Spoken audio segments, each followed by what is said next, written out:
Good afternoon. Try it again. Good afternoon. Afternoon.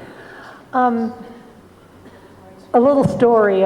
Maybe, I don't know, 15, 20 years ago, I actually worked in this church. And one of the things that I did in conjunction with another lovely lady was to put out the newsletter every month. And every month, people wouldn't get it to us in time, and every month things would change. And we used to say, man, we're mailing out another pack of lies this week. Well, my flyer was kind of a pack of lies, if you really want to know the truth of the matter. Cookie, God bless her, fell and broke 2 vertebrae in her back. And so she's looking at physical therapy and who knows what else. But she couldn't be here, but Brad Nemcek was kind enough to bring in someone who will more than ably take care. His bio is in the bulletin itself, and this group sounds good. I'm sorry we don't have Cookie, but it sounds good. So, and also because it was a last minute thing, I'm going to tell you what they're going to play as opposed to you reading about it. The first song is going to be I'll Remember April. Sorry, I'll Remember April by Jean DePaul.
Would you join me, please, in the invitation to celebration?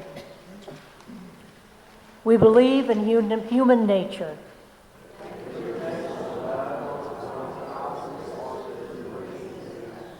We believe that all things flow.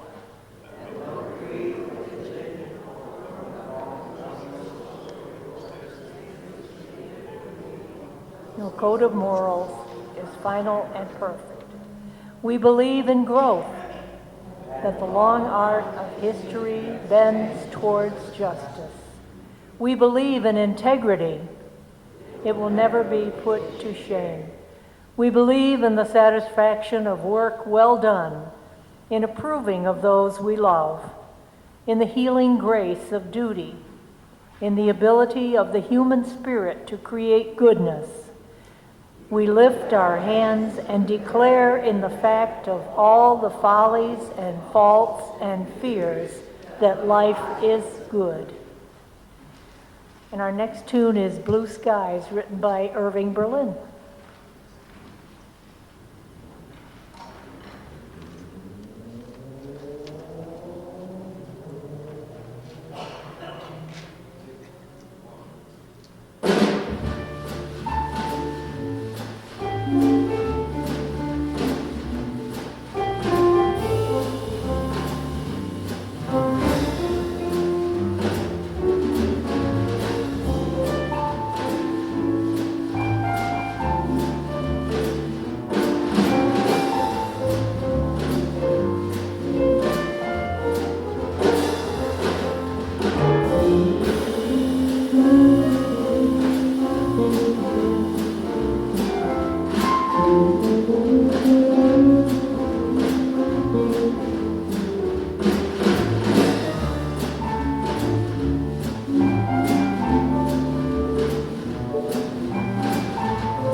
I want to introduce you to our new interim minister.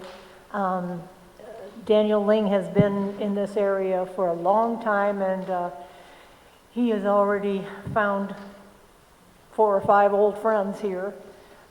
He is just an extremely nice man, and pretty funny too, and musical. And behave yourselves, all right?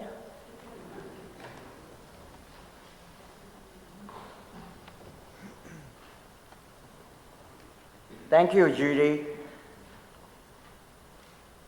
Grace note, this is my first time, so I'm going to try to face it and make it, right? You know, when you had cataract surgery, you really got to do adjustment. I can now drive without glasses, but to read, I need glasses now. I needed clothes, and you clothed me. I was sick, and you looked after me. I was in prison, and you came to visit me.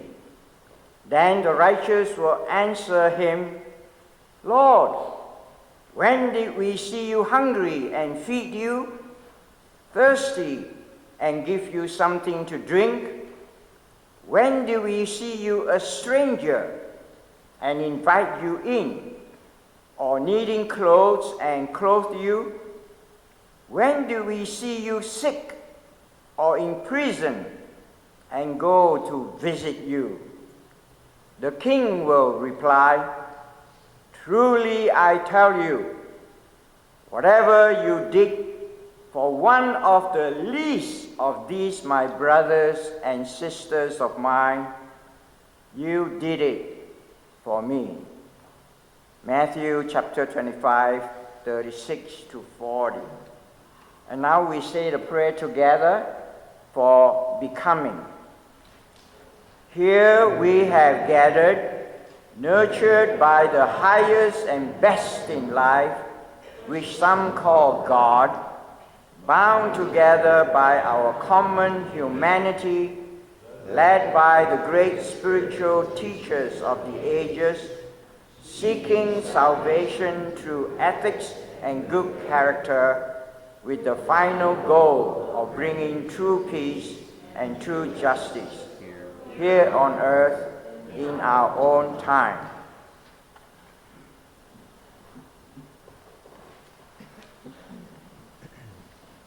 The next number is Love Letters by Victor Young.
The first of the words of illumination today is from Georgia O'Keeffe, the artist, and it's on being scared.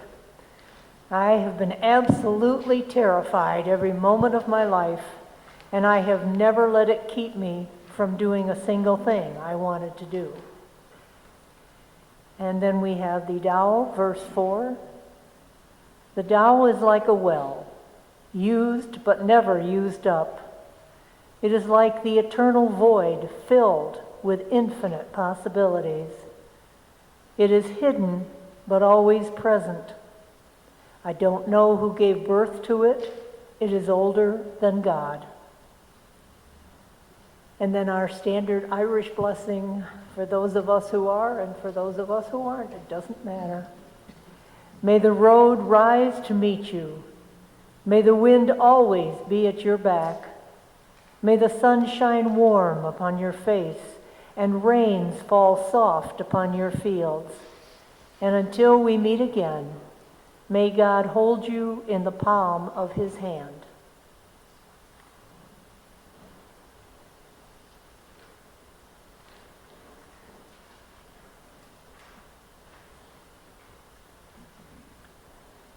Since I'm new here, I think that it's only appropriate that I say a little bit about myself with a very short meditation. I want to thank Judy again for giving me this chance to be here with you. When I heard about First Congregational Church not having a pastor, and one of their leaders was my friend Dr. Tom Bucker.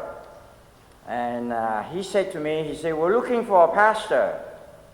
We are not only limiting it to United Church of Christ, any pastor, even United Methodist. Wow, I said, okay. Tom knew that I was a superintendent and knew a lot of United Methodist pastors. I was appointed by the bishop to Binghamton District, 1991. And I had 61 churches, from Binghamton all the way to Sayre and Oneonta, this Waverly. So I said, okay, show me the church profile. And the first thing I saw on the church profile was, no matter who you are or where you have been, you are welcome here. Like a good Methodist, John Wesley said, my heart was strangely warm. No matter who you are, where you are in life's journey, you're welcome here. So I say, God and I welcome there. So we exchanged, church profile. I gave him my resume. I said, just give it to the church, search community and see what they think. Never in my wildest dream that last Ash Wednesday, right, was my first service here, and we signed a contract for 6 months. It was interesting. When I retired, Vestal United Methodist Church also looked for interim associate pastor. They said, come for 6 months. I say, okay, I retired. I need a little downtime, so I said, I'll go to Vestal. And never in my wildest dream, the Jim was there. He was the best visitor for the church. If you are sick, if you are in the hospital, you can depend on Jim. And so I was there, and after 6 months, they said, can you stay another 6 months? So I stayed at Vestal for 1 year. But for today's meditation, I just want to concentrate on what you call prayers for becoming, where it says common humanity. I was very fortunate that I was able to take a sabbatical year. In the United Methodist Church, if you work for 6 years, you can take the 7th year off as a sabbatical year. So I applied and I was approved. And my first appointment was in Pennsylvania, Beach Lake, Pennsylvania. Anybody heard of Beach Lake, Pennsylvania? Yeah. And so I said, in the Methodist Church, the bishop will appoint you, and if you have an appointment, you always have salary and housing. The parsonage and the salary comes together. But if you take a sabbatical year, there's no salary and there's no parsonage. And I have 2 children. So I say, oh God, they approved my sabbatical, but how am I going to live? But God works in a mysterious way. I have a sister who worked in the Air Force at Shaw Air Force Base in Sumter. And she just bought a brand new house. And she said, I only use 1 bedroom. There are 2 bedrooms available. I said, sister, I'm coming. So I went down to South Carolina, stayed at her house, and connect myself to Shaw Air Force Base. And I was invited to preach at the chapel and did the Bible study. It was a wonderful year in Sumter, South Carolina. My 2 boys were going to school. And in the South, you know, my son is Peter, and the youngest son is Robert. And Robert, you know, they didn't know his name, so they keep calling him, you know, in the South, if they don't know your name, you know what they call you? Baba. Hi, Baba. And Robert said, I'm not Baba, I'm Robert. But, okay, Baba. And they still call you. And in the South, they went to school there, and they had to fill in a form. And under race, R-A-C-E, at that time, this is 1987, there are only 3 races: white, black, and what's the other one? Other. So my son came home and said, Dad, I'm not white, I'm not black, why am I what? Other. So I say, well, I came to the United States from Malaysia. My parents were from China.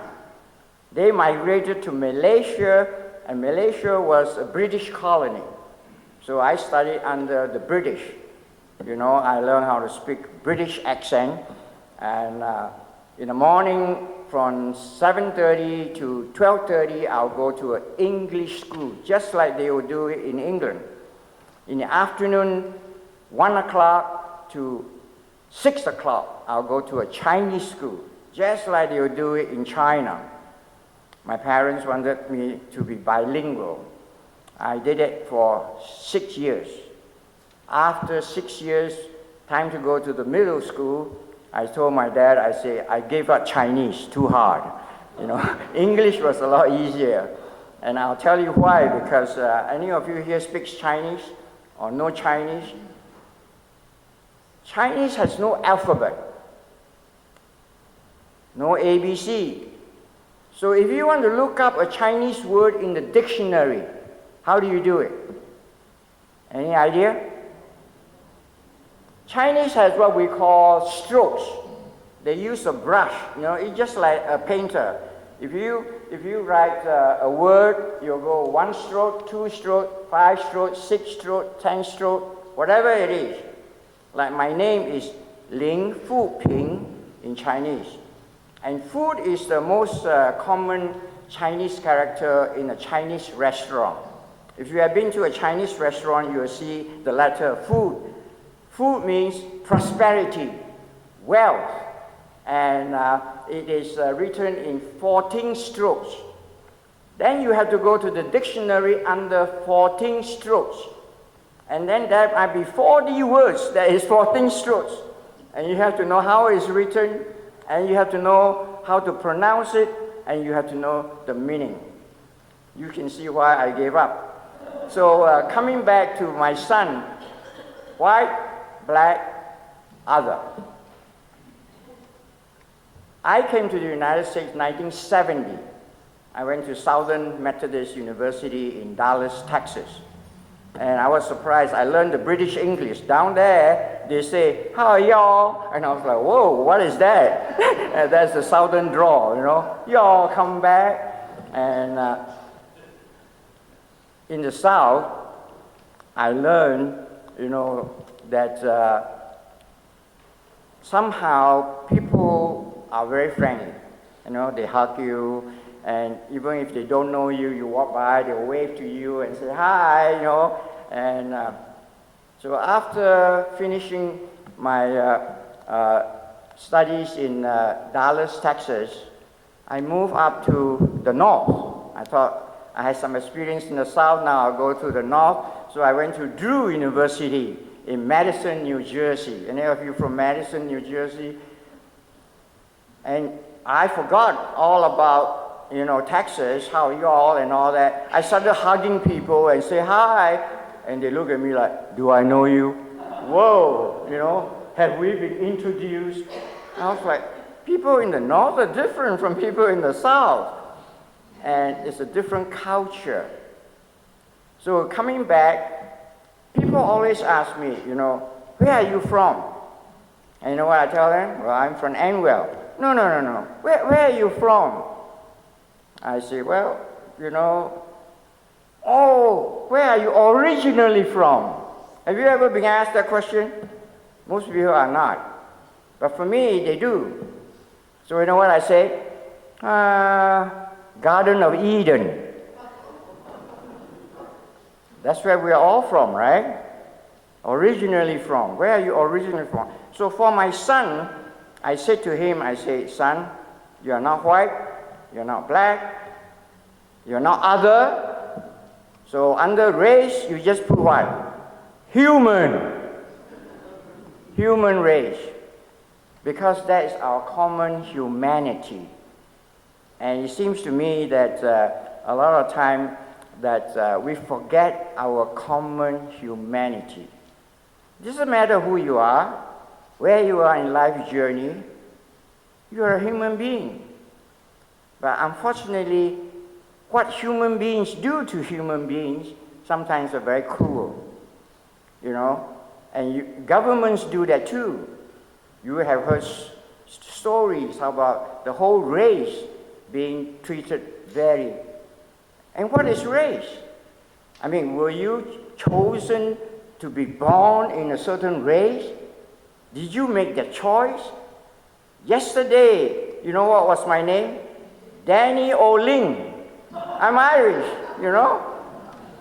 It's okay because everybody is Irish. Yesterday we had a St. Patrick's parade, and so I even put a sign there, "Kiss me, I'm Irish," you know. But here they say, oh, now not only they have race, they have, you know, different gender and this. If God created you and me in God's image, somebody say, "Oh, you know, you are what do you call a banana?" I say, "Why do you call me a banana?" You know how people like to label you?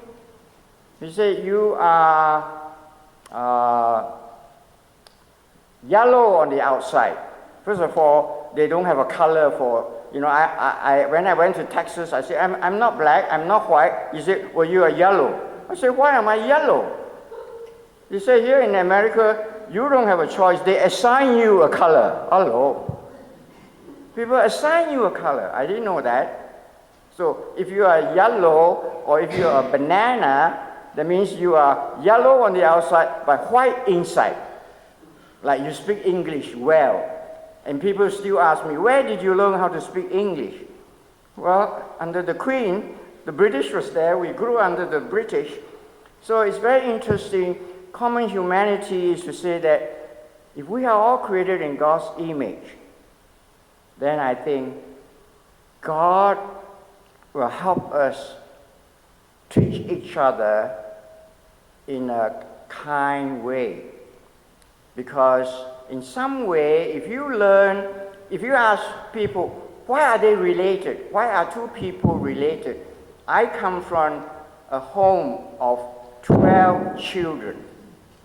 I'm the 9th child of 12 children, 6 boys, 6 girls. And my mother cooked for 14 people every day. No electricity, one bathroom, and we had to start a fire every meal.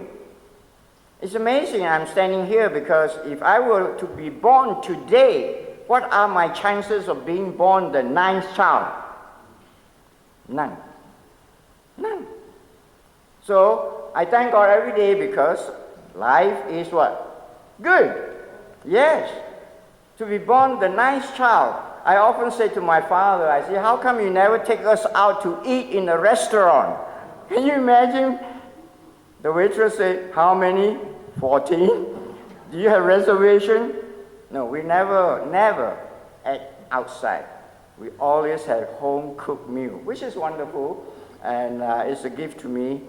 But for today, I just want to briefly say that when Jesus said to the people, if you do this to the least of these my brethren, there's a story said about a lady, the car broke down, had a flat tire. Middle of the night, or it was kind of dark. A man stopped by and fixed the tire. And then the lady said, you know, how do I pay you? The man said, it's a gift. You don't pay me. You pay forward. And the lady was so grateful. So the lady went and stopped at the restaurant. And the waitress came, and she was 8 months pregnant, you know, but very nice, and helped serve her. And then this lady add and pay her $100 bill and say, keep the change, and put a note, and underneath the note there were $400 bill. Says, that's my way of paying. And the waitress saw it. She almost passed out. She was like, whoa, I never received this kind of tip. And then the note says, if you are grateful, then pay forward. You know, whenever you see a need. That's why Jesus said, if you do it unto the least of these my brethren, you do it unto me. Thank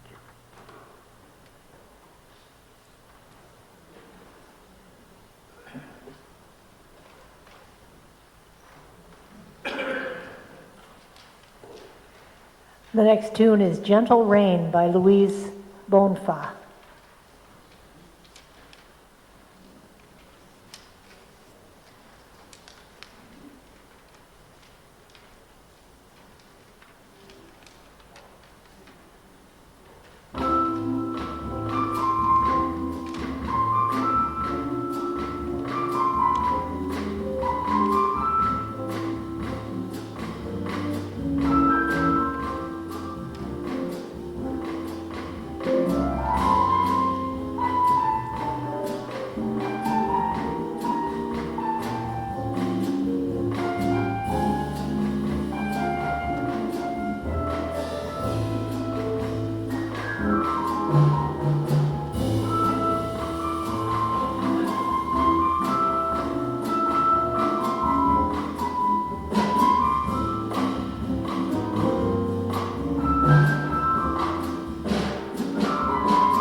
So, gentlemen, it's time to introduce yourselves.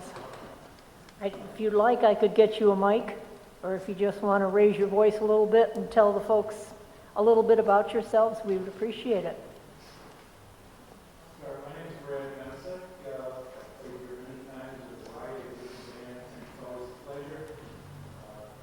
I'm a musician in various bands for a lot of years. I'm a private drum instructor as well, and it's always a pleasure to be here.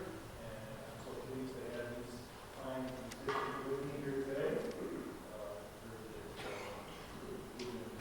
Just making it happen, and we're very fortunate to have Sollazo with us today. Sollazo. My name is Sollazo, and I've been here several times, and it's nice being here. I always enjoy coming here. And I was a retired school teacher, and I just pointed out there was bands in the I'm Dave Sollazo. I think I'm related to the guy. I'm from Syracuse. I'm a jazz band player. I teach as well. I taught at Cape Community College in Auburn, and I teach jazz band lessons at Cornell University. And my name is Hugh.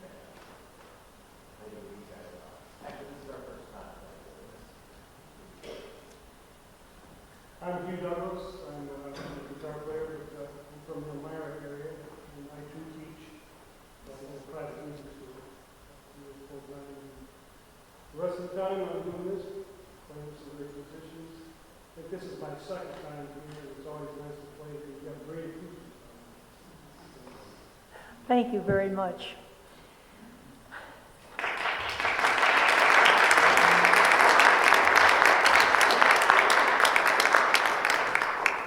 And, not to repeat myself, but I will. I thank you again for your support. You're what keeps us going. And thank you for your generosity and for being here. I love seeing your faces. It makes me very happy. And I will tell you right now that the next song is Joy Spring by Clifford Brown.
So, remember this when you run into people you know. May those who love us. And those that don't love us, may God turn their hearts. And if he doesn't turn their hearts, may he turn their ankles, so we'll know them by their limping. This has been amazing, because I know how short a time you had to put this together, and you gentlemen are great, just great. Next month will be the Doug Beardsley Trio, and in the meantime, I know that spring is coming. I can feel it, even though we're going to get a little more winter, I'm sure, but it's too late. You can't have done your worst, so just go away. Not you, winter.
We do have, I just spoke to Brad and said, because it is after 6, and usually we try to end at 6, but they do have an encore if anyone's interested. If you'd like to hear that, then we will do that. But before we get to that part of it and everyone leaving, I'd just like to give our very gracious thanks to Brad Nemcek, Mike Sollazo, Dave Sollazo, and Hugh Douglas.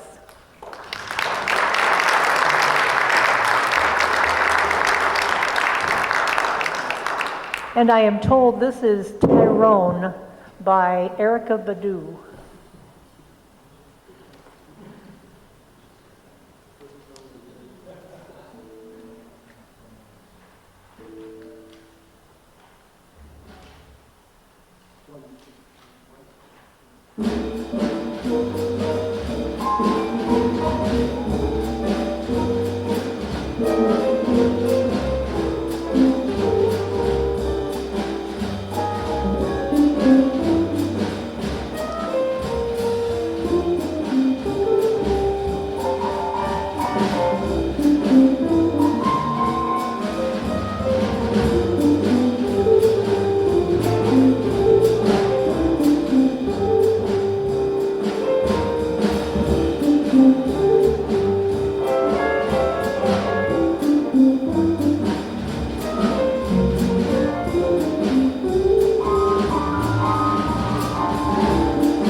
Thank you again, gentlemen. It was amazing.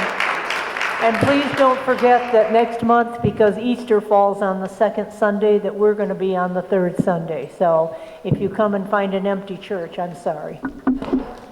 See you then. Have a great month. Good night.